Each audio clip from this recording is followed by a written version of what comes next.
Wah wah wah, bikin bulu kuduk merinding. Nova Arianto tiba-tiba beri komentar mengejutkan, jadi harapan kami. Nova Arianto bilang soal kegagalan timnas U23 bukan soal kualitas. Pelatih Gerald Van den Burg dan Patrick Kluivert sudah kerja sangat baik, akan tetapi ada yang seperti hilang rasa bersatunya. Tidak seperti layaknya Shin Tae-yong pendekatan dan chemistry-nya. Simak selengkapnya penuturan Nova Arianto. Jangan ketinggalan sedikit pun karena dibongkar semua di video ini.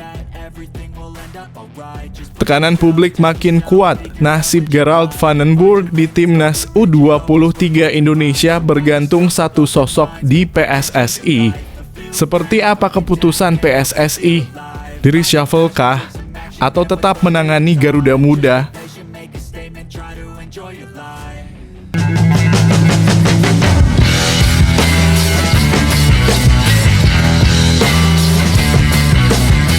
Sebelum kita lanjut ke berita terlengkapnya, alangkah mulianya bagi kalian untuk tekan tombol like, dan yang belum subscribe, tolong subscribe channel ini. Wah wah wah, bikin bulu kuduk merinding. Nova Arianto tiba-tiba beri komentar mengejutkan, jadi harapan kami. Nova Arianto bilang soal kegagalan timnas U23 bukan soal kualitas. Pelatih Gerald Van den Burg dan Patrick Kluivert sudah kerja sangat baik, akan tetapi ada yang seperti hilang rasa bersatunya. Tidak seperti layaknya Shin Tae-yong pendekatan dan chemistry-nya. Simak selengkapnya penuturan Nova Arianto. Jangan ketinggalan sedikit pun karena dibongkar semua di video ini. Kegagalan timnas Indonesia U23 dalam ajang internasional terbaru kembali menjadi sorotan tajam di kalangan pecinta sepak bola tanah air.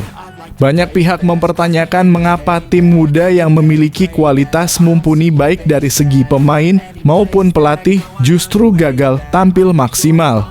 Sorotan pun mengarah pada pelatih anyar Gerald Van den Burg. Namun muncul pernyataan mengejutkan dari sosok yang sangat dekat dengan dinamika tim nasional, Nova Arianto. Dalam sebuah pernyataan, Nova menyampaikan pandangan jujurnya terkait apa yang sebenarnya terjadi di balik kegagalan skuad Garuda Muda. Menurutnya, akar masalah bukan terletak pada kemampuan teknis atau strategi yang diterapkan oleh pelatih, melainkan pada faktor kebersamaan dan ikatan emosional yang belum terbangun antara pelatih dan para pemain. Sebenarnya Coach Van den Burg sudah bagus, pemain-pemain kita juga punya kualitas. Tapi mereka belum bisa menjadi satu. Antara pelatih dan pemain belum menyatu secara emosional, ungkap Nova Arianto. Nova menilai bahwa dalam tim nasional, terlebih kelompok usia muda seperti U23, penting bagi pelatih untuk tidak hanya mengatur taktik, tetapi juga membangun chemistry dan rasa percaya dengan para pemain. Hal inilah yang menurutnya belum terlihat di bawah arahan Van den Burg. Menariknya, Nova membandingkan situasi ini dengan era kepelatihan Shin Tae-yong yang dikenal keras, disiplin tinggi, namun juga penuh perhatian. Meski terkenal sebagai pelatih yang tegas dan tidak segan memarahi pemain, Shin justru berhasil menciptakan kedekatan emosional yang kuat. Ia memperlakukan para pemain seperti anak sendiri, marah saat latihan, tapi menjadi sosok hangat saat waktu santai. Coach Shin itu sangat keras dan disiplin, tapi beliau juga sangat peduli. Dalam situasi santai, dia sering memberi nasihat seperti orang tua Jawa memberi pitutur. Hubungannya dengan pemain sangat dekat, bahkan bisa dibilang seperti teman, kata Nova. Nova menekankan bahwa kedisiplinan dan kerja keras adalah nilai utama yang selalu ditanamkan oleh Shin Tae-yong kepada seluruh pemain, tanpa terkecuali. Tidak peduli seberapa bagus seorang pemain, perlakuannya tetap sama. Semua harus menjalani standar tinggi yang sama, dan justru dari situlah muncul rasa hormat serta komitmen para pemain. Situasi serupa juga ia lihat dalam kepelatihan Patrick Kluivert di timnas senior. Meski membawa nama besar sebagai mantan pemain elite Eropa, Kluivert belum sepenuhnya mampu membangun kedekatan yang sama seperti Shin Tae-yong. Padahal menurut Nova, kehadiran dan perhatian langsung pelatih terhadap pemain adalah hal yang sangat krusial, terutama saat tim sedang menghadapi tekanan kompetisi. Coach Shin itu selalu hadir di sisi pemain. Meskipun suka marah, mereka tetap serius mengikuti instruksinya. Karena mereka tahu di balik marahnya ada niat baik dan perhatian. Itu yang membuat mereka percaya dan patuh, tambah Nova. Menurutnya, keberhasilan sebuah tim tidak hanya ditentukan oleh strategi di atas kertas, tetapi juga oleh bagaimana pelatih mampu menciptakan suasana tim yang solid, penuh kepercayaan, dan saling mendukung. Tanpa ikatan emosional dan disiplin yang kuat, sehebat apapun tim di atas kertas, sulit untuk mencapai hasil maksimal di lapangan. Nova pun berharap PSSI dan seluruh pihak yang terlibat dalam pembinaan sepak bola nasional bisa menjadikan momen ini sebagai bahan evaluasi. Ia menegaskan mencari pelatih tidak hanya soal gelar atau pengalaman internasional, tetapi juga soal karakter dan kemampuan membangun hubungan yang sehat dengan pemain. Ini bukan tentang siapa yang lebih hebat, tapi tentang siapa yang bisa menyatukan hati dan pikiran seluruh pemain. Kita butuh pelatih yang bisa memimpin dengan tegas, tapi juga hadir secara emosional, pungkasnya. Kegagalan timnas U23 memang menyakitkan, namun juga bisa menjadi pelajaran berharga. Bahwa sepak bola bukan hanya soal kaki dan kepala, tetapi juga soal hati. Nova Arianto telah membuka tabir yang mungkin selama ini tak banyak disadari. Tim kuat lahir dari kebersamaan, bukan sekadar kehebatan individu. Dan untuk meraihnya dibutuhkan lebih dari sekadar strategi, dibutuhkan kepercayaan, kedisiplinan, dan sosok pemimpin yang hadir sepenuh hati. Semua ini jadi harapan saya, meskipun bukan kejadian sebenarnya. Demi timnas Indonesia lebih baik lagi.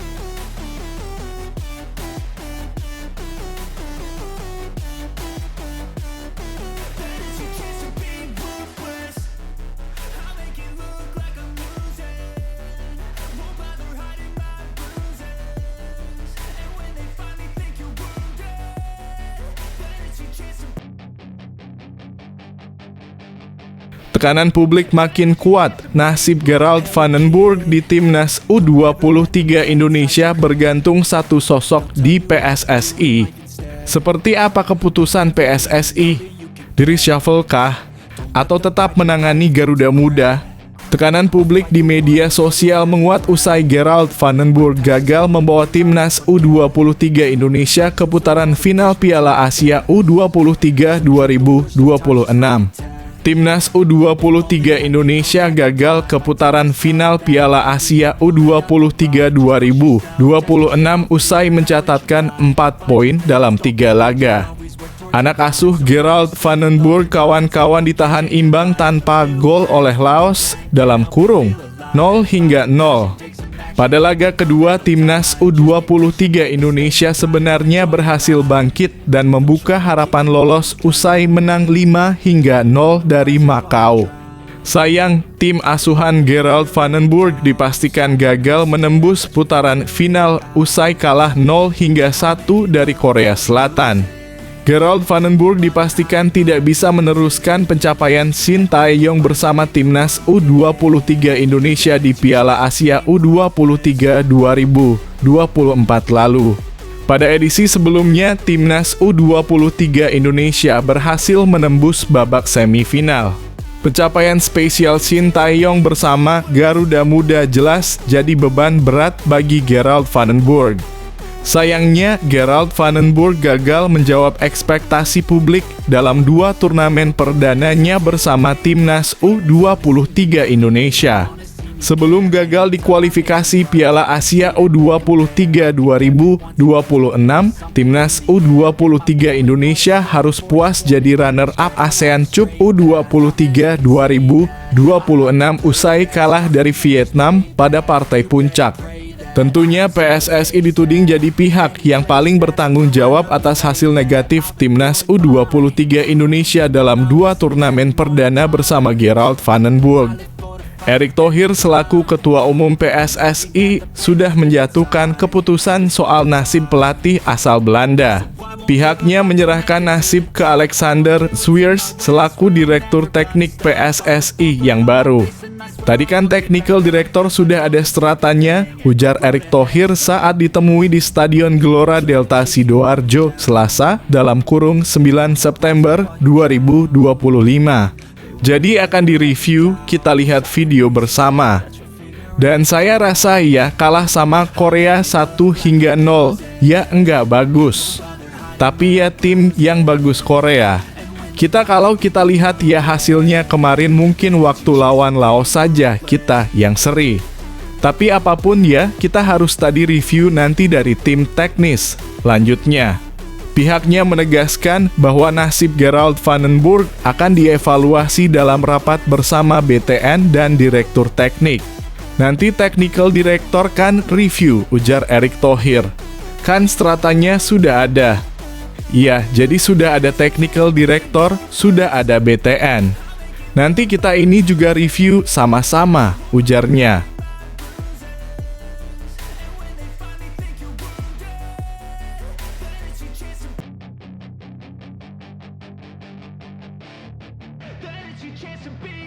Hey kid, don't ever let them get inside your head. They'll tell you what to do in life instead of everything you know that you could get. Don't let them guide your life towards regret. I'll fight for what I love with every breath. My past is filled with things I won't forget. Pesan Kevin Dix usai bela timnas Indonesia di FIFA Matchday, energi luar biasa. Terima kasih Surabaya. Stadion kalian saat keren dan fantastis, euforia supporternya. Pemain timnas Indonesia Kevin Dix sampaikan pesan khusus usai membela skuad Garuda di FIFA Matchday September 2025. Dia tampak begitu bergembira timnas Indonesia bisa meraih hasil cukup positif di 2 laga. Kevin Dix pun menyampaikan terima kasih atas energi positif yang didapatkannya saat berlaga di Surabaya. Kini dia pun akan fokus membela klub barunya Borussia Mönchengladbach. 1. Timnas Indonesia jalani 2 laga uji coba ya. Timnas Indonesia melakoni 2 laga pada agenda FIFA Matchday September 2025. Pertama, skuad Garuda julukan Timnas Indonesia menang 6-0 atas Taiwan. Setelah itu mereka bermain imbang 0-0 dengan Lebanon. Kedua laga itu digelar di Stadion Gelora Bung Tomo, Surabaya pada 5 dan 8 September 2025. Kevin Dix pun makin di laga melawan Lebanon, tetapi tak masuk daftar susunan pemain dalam kurung DSP saat hadapi Taiwan. 2. Reaksi Kevin Dix. Kevin Dix pun tampaknya sangat senang timnas Indonesia dapat melakukan latihan dan laga uji coba. Pertandingan ini memang penting sebagai persiapan timnas Indonesia jelang berlaga di putaran keempat kualifikasi Piala Dunia 2026 zona Asia. Pemusatan latihan yang luar biasa, energi yang luar biasa. Tulis Kevin Dix di Instagram pribadinya dikutip Kamis dalam kurung 11 September 2025. Atmosfer supporter timnas Indonesia di Surabaya pun dinilai sangat luar biasa oleh Kevin Dix. Hal itu membuat para pemain tampil bersemangat dalam 2 laga tersebut. Terima kasih Surabaya, kata Kevin Dix. Timnas Indonesia akan memulai perjuangannya di putaran 4 kualifikasi Piala Dunia 2026 zona Asia dengan melawan tuan rumah Arab Saudi pada 8 Oktober 2025. Setelah itu skuad Merah Putih akan melawan Irak pada 11 Oktober 2025. Timnas Indonesia melaju ke putaran keempat setelah menempati posisi keempat putaran ketiga dengan 12 poin. Poin itu dari 3 kemenangan, 3 imbang, dan 4 kekalahan dalam fase grup C.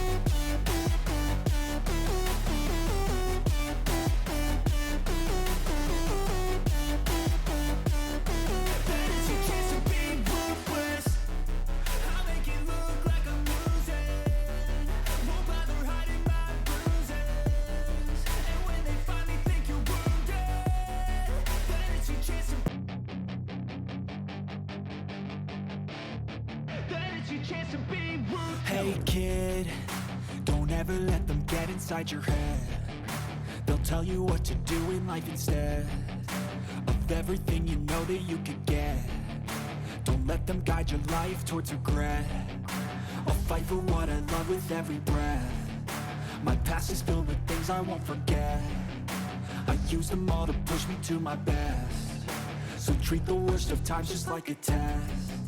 If only I could go back in time, I'd tell myself that everything will end up alright. Just push yourself, test yourself, figure out what you like, and find your limits, don't be rigid, always work towards a prime. Surround yourself with open minds. Liverpool berhasil mendapatkan bintang ajaib yang nilainya lebih besar dari Ekitike dan Mo Salah. Liverpool kini tengah bersinar di puncak klasemen Liga Primer dan salah satu kunci keberhasilan mereka adalah gelandang baru yang menjadi bintang ajaib di skuad Jurgen Klopp. Meski nama besar seperti Hugo Ekitike dan Mohamed Salah juga bersinar, gelandang anyar ini justru semakin mencuri perhatian dan dinilai lebih berharga.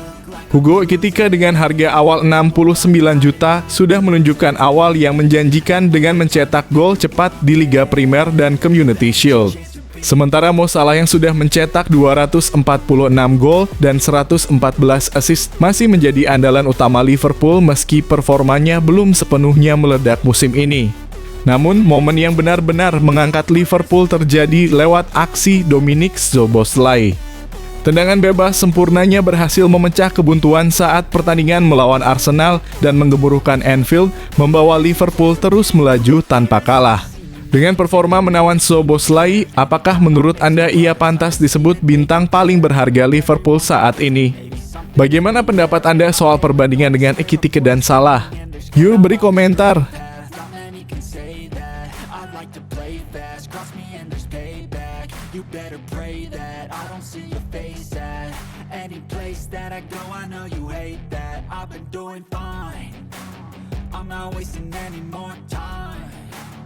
I live for the fight and the climb, and I think that the pain that's deep inside is what defines.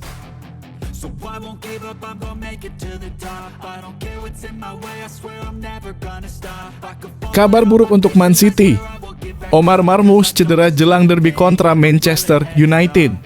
Jelang laga panas kontra Manchester United akhir pekan ini, Manchester City mendapat kabar buruk. Penyerang andalan mereka Omar Marmoush mengalami cedera saat membela timnas Mesir di kualifikasi Piala Dunia 2026. Marmoush diturunkan sebagai starter melawan Burkina Faso Rabu dalam kurung 10 September 2025. Namun baru 9 menit laga berjalan, ia harus ditarik keluar usai menerima tackle keras dari lawan. Sang pemain tampak kesakitan dan digantikan oleh Osama Faisal, sementara Mesir harus puas bermain imbang 0-0. Federasi Sepak Bola Mesir dalam kurung EFA melalui dokter tim DR Mohamed Abu El-Ela mengonfirmasi bahwa Marmoush mengalami memar pada ligamen lutut kanan akibat benturan keras. Ia pun terlihat mengenakan perban tebal usai pertandingan, memunculkan kekhawatiran soal seberapa parah kondisinya. Bagi Pep Guardiola, ini tentu jadi pukulan berat. Marmoush tampil sebagai starter di 2 laga terakhir City dan perannya kian vital di lini serang. Kini seluruh perhatian tertuju pada konferensi pers Guardiola untuk mengetahui kepastian tampil atau absennya Marmoush di derby Manchester. Menurut kamu, jika Marmoush absen, siapa yang paling pantas menggantikannya di laga besar nanti? Yuk, tulis pendapatmu di kolom komentar. My past is filled with things I won't forget. I use them all to push me to my best. So treat the worst of times just like a test. If only I could go back in time, I'd tell myself that everything will end up alright. Just push yourself, test yourself, figure out what you like, and find your limits, don't be rigid, always work towards a prime. Surround yourself with open minds, people can change your life. A few friends with Chelsea dihajar cedera, 2 bintang tumbang, 1 harus jalani operasi. Chelsea kembali diterpa kabar buruk. Setelah kehilangan Liam Delap, kini giliran gelandang muda Dario Essugo yang harus menepi karena cedera. Situasi ini membuat kondisi skuad The Blues semakin mengkhawatirkan di awal musim. Delap yang baru direkrut dari Ipswich tahun musim panas ini mengalami cedera saat melawan Fulham 2 pekan lalu. Awalnya diperkirakan absen 8 pekan, namun laporan terbaru dari The Athletic menyebutkan striker 22 tahun itu harus absen hingga November. Artinya, Delap bakal melewatkan setidaknya 12 pertandingan penting di Premier League, Liga Champions, dan Carabao Cup. Delap sebelumnya tampil menjanjikan mencetak 1 gol dan 1 assist di Piala Dunia antar klub 2025 dan sudah tampil 3 kali di Premier League musim ini. Masalah tak berhenti di sana. Dario Esugo, gelandang muda yang baru bergabung dari Sporting, mengalami cedera paha saat membela Portugal U-Strip 21 dan langsung menjalani operasi. Lewat Instagram, ia menyampaikan kekecewaannya karena harus absen di awal musim, namun tetap optimis akan kembali lebih kuat. Dengan krisis cedera yang mulai menghantui, bagaimana seharusnya Chelsea mengatasi kondisi ini? Apakah perlu mendatangkan pengganti di bursa Januari? Tulis pendapatmu di kolom komentar. I live for the fight and the climb, and I think that the pain that's deep inside is what defines. So I won't give up, I'm gonna make it to the top. I don't care what's in my way, I swear I'm never gonna stop. I could fall flat on my face and I swear I will get back up, cause I don't deserve a thing and the road ahead is tough. Masa depan Ruben Amorim di ujung tanduk, Manchester United incar ex-pelatih Arsenal ini. Ruben Amorim tengah berada dalam tekanan besar di Manchester United. Awal musim 2025/2026 berjalan jauh dari ekspektasi. Dari 3 laga Premier League, Setan Merah baru mengoleksi 4 poin. Kekalahan lewat adu penalti dari Grimsby Town di Piala Liga semakin memperkeruh suasana meski sempat menang dramatis atas Burnley. Supporter mulai mempertanyakan arah kepemimpinan Amorim. Jeda internasional memberi waktu sejenak untuk evaluasi, namun jadwal berat kontra Manchester City dan Chelsea menanti di pekan-pekan berikutnya. Situasi ini membuat manajemen United mulai menyiapkan opsi cadangan. Menurut laporan Football Insider, nama Unai Emery kini mencuat sebagai kandidat utama pengganti Amorim. Emery sukses mengangkat performa Aston Villa membawa mereka lolos ke Liga Champions dan mengamankan tiket Liga Eropa musim lalu. Meski sempat gagal bertahan lama di Arsenal, Emery menunjukkan kapasitasnya saat membawa Villarreal juara Liga Eropa 2021 dan membangun kembali Villa yang sebelumnya terpuruk. Kabarnya, ketidakpuasan Emery terhadap aktivitas transfer Villa bisa menjadi celah bagi United untuk mendekatinya. Menurut kamu, apakah Unai Emery adalah sosok yang tepat untuk menggantikan Amorim? Atau United harus bertahan dan beri waktu lebih? Tulis pendapatmu di kolom komentar. Everything will end up alright. Just push yourself, test yourself, figure out what you like, and find your limits, don't be rigid, always work towards a prime. Surround yourself with open minds, people can change your life. A few friends with intent can help you feel alive. Find a passion, take some action, and with a little time, just be patient, make a statement, try to enjoy your life. They'll try to kick you while you Skuad padat penuh bintang baru. Arsenal siap korbankan Jesus dan Trossard. Musim panas yang sibuk telah mengubah wajah Arsenal. Dengan total belanja lebih dari 250 juta, The Gunners sukses memperkuat hampir semua lini demi ambisi menjuarai Premier League. Hasilnya, persaingan di dalam skuad kini semakin sengit dan 2 nama besar kabarnya siap dikorbankan. Victor Gyökeres, Eberechi Eze, dan Noni Madueke menambah kekuatan lini depan. Martin Zubimendi dan Christian Norgard menyuntik energi segar di lini tengah, sementara Christian Mosquera, Piero Hincapié, dan Kepa Arrizabalaga memperkuat lini pertahanan. Namun di balik kemewahan skuad ini, masa depan Gabriel Jesus dan Leandro Trossard kini dalam bayang-bayang. Menurut laporan Football Insider, Arsenal siap mempertimbangkan penjualan keduanya pada Januari 2026. Jesus masih absen karena cedera lutut serius dan diperkirakan akan kalah bersaing saat pulih nanti. Trossard pun baru tampil sekali sebagai pemain pengganti musim ini meski baru saja memperpanjang kontrak. Apakah langkah Arsenal melepas 2 pemain ini tepat? Atau justru berisiko bagi kedalaman skuad? Bagikan pendapatmu di kolom komentar. And I think that the pain that's deep inside is what defines. So I won't give up, I'm gonna make it to the top. I don't care what's in my way, I swear I'm never gonna stop. I could fall flat on my face and I swear I will get back up. Cause I don't deserve a thing and the road ahead is tough. They'll try to kick you while you're down. They wanna rise up while you drown. They wanna fill your head with doubt. They're silently scared that you'll figure it out. I'll make it look like I'm losing. Won't bother hiding my bruises. Dunia menyoroti timnas Indonesia. Bangga luar biasa. Pemain Manchester City Tijjani Reijnders buka suara. Terima kasih Indonesia. Good job Liano. Semoga bertemu timnas Belanda di Piala Dunia. Saya respect pada timnas Garuda. Kebanggaan dan haru datang dari benua Eropa. Kakak kandung dari gelandang muda timnas Indonesia, Liano Reijnders, yaitu Tijjani Reijnders, akhirnya buka suara setelah adiknya mencetak gol internasional pertamanya bersama timnas Garuda. Dalam sebuah unggahan yang kini viral di media sosial, Tijjani menyampaikan rasa terima kasihnya yang tulus kepada Indonesia dan kepada pelatih Patrick Kluivert yang telah memberi kepercayaan kepada adiknya. Terima kasih Indonesia. Terima kasih Coach Patrick Kluivert.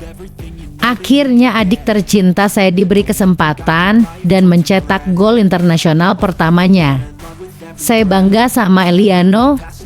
Saya bangga sama timnas Indonesia, tulis Tijjani dalam pernyataan yang penuh emosi dan bangga. Gol Liano tersebut tercipta dalam laga persahabatan FIFA Matchday yang digelar di Stadion Gelora Bung Tomo, Surabaya. Timnas Indonesia tampil gemilang dengan menghajar Chinese Taipei 6-0 dan salah satu gol diciptakan oleh Liano Reijnders, pemain naturalisasi terbaru yang sebelumnya belum banyak dikenal oleh publik Indonesia. Momen tersebut menjadi titik penting bukan hanya untuk Liano secara pribadi, tetapi juga untuk kebangkitan generasi baru timnas Indonesia di bawah asuhan pelatih legendaris asal Belanda, Patrick Kluivert. Keputusan sang pelatih untuk memberi kesempatan pada pemain-pemain muda dan naturalisasi yang belum banyak mendapatkan menit bermain sebelumnya, kini terbukti berhasil. Reaksi dari sang kakak pun menjadi salah satu sorotan. Sebagai pemain top yang saat ini membela Manchester City dan timnas Belanda, Tijjani Reijnders dikenal sebagai sosok yang sangat mendukung perjalanan karier Liano. Dukungan moral dan kebanggaan yang ia tunjukkan kepada Indonesia pun menjadi simbol kedekatan emosional keluarga Reijnders dengan tanah air. Saya harap timnas Indonesia bisa terus konsisten dan bisa lolos ke Piala Dunia. Kalau perlu, bisa bertemu juga dengan timnas Belanda. Saya sangat salut dengan perjuangan para pemain Indonesia. Tetap semangat adikku Liano dan khususnya buat seluruh tim Garuda. Lanjut Tijjani. Ungkapan tersebut sontak membuat netizen Indonesia banjir pujian dan merasa tersentuh. Banyak yang tidak menyangka bahwa keluarga pemain diaspora benar-benar mengikuti perkembangan timnas Indonesia dengan penuh perhatian dan kebanggaan. Liano Reijnders sendiri merupakan satu dari beberapa pemain keturunan Indonesia yang diproyeksikan menjadi bagian penting dari masa depan sepak bola nasional. Gelandang muda kelahiran Belanda ini dikenal memiliki visi bermain yang baik, tenang dalam mengolah bola, dan memiliki determinasi tinggi. Meski baru bergabung dalam skuad, ia langsung menunjukkan kualitas yang dibutuhkan dalam permainan cepat dan dinamis ala Patrick Kluivert. Pelatih Kluivert sendiri dalam sesi konferensi pers sempat memuji performa Liano. Ia menilai bahwa sang pemain memiliki potensi besar dan hanya butuh waktu untuk beradaptasi sepenuhnya. Dan benar saja, pada laga kontra Chinese Taipei, Liano berhasil mencetak satu gol indah, sekaligus mempertegas kehadirannya sebagai pemain yang layak diperhitungkan. Sementara itu, apresiasi dari Tijjani Reijnders juga menyiratkan bahwa timnas Indonesia kini tak hanya bermain untuk bangsa sendiri, tetapi juga mulai mendapatkan atensi dari mata-mata sepak bola Eropa. Hubungan erat antara diaspora dengan akar budaya Indonesia kini menjadi fondasi kuat dalam membangun tim nasional yang tangguh, inklusif, dan bertalenta. Di balik momen emosional ini, banyak pecinta sepak bola Indonesia mulai bermimpi lebih tinggi. Tidak sedikit yang membayangkan skenario di masa depan, di mana Indonesia bisa benar-benar tampil di ajang sebesar Piala Dunia. Bahkan dalam skenario yang lebih dramatis, bisa saja Garuda berhadapan langsung dengan timnas Belanda, negara yang selama ini menjadi rumah bagi banyak pemain diaspora Indonesia. Tentu saja perjalanan menuju mimpi itu tidak mudah. Namun dengan progres yang kini ditunjukkan, harapan itu bukan lagi mimpi kosong. Apalagi dengan dukungan dari para pemain diaspora yang kini tak hanya bermain untuk Indonesia, tetapi juga membawa semangat dan pengakuan dari keluarga serta komunitas internasional. Tijjani Reijnders adalah simbol dari itu semua. Meski berstatus sebagai pemain timnas Belanda, ia tidak ragu menyatakan dukungan dan bangga terhadap pencapaian adiknya bersama timnas Indonesia. Hubungan darah, kecintaan terhadap keluarga, dan semangat sportivitas global membuat momen ini terasa sangat istimewa bagi publik Indonesia. Netizen pun berharap hubungan baik antara Indonesia dan keluarga Reijnders dapat terus terjalin. Bahkan tak sedikit yang secara berseloroh berharap agar suatu hari nanti Tijjani sendiri bisa mengenakan jersey merah putih, meski kenyataannya ia kini sudah menjadi bagian penting dari timnas Belanda. Yang pasti, ucapan tulus Tijjani mempertegas satu hal, perjuangan timnas Indonesia kini bukan hanya disaksikan oleh rakyat Indonesia, tapi juga oleh dunia. Dan momen-momen seperti inilah yang membuat sepak bola lebih dari sekadar permainan, ia menjadi jembatan harapan, kebanggaan, dan identitas. Timnas Indonesia kini sedang menuju era baru. Era di mana pemain-pemain diaspora tidak hanya mengisi skuad, tetapi menjadi simbol dari jembatan global Indonesia yang bersatu. Dan di tengah semua itu, ada satu pesan sederhana yang akan selalu diingat. Terima kasih Indonesia, saya bangga dengan adikku dan bangga dengan timnas Garuda.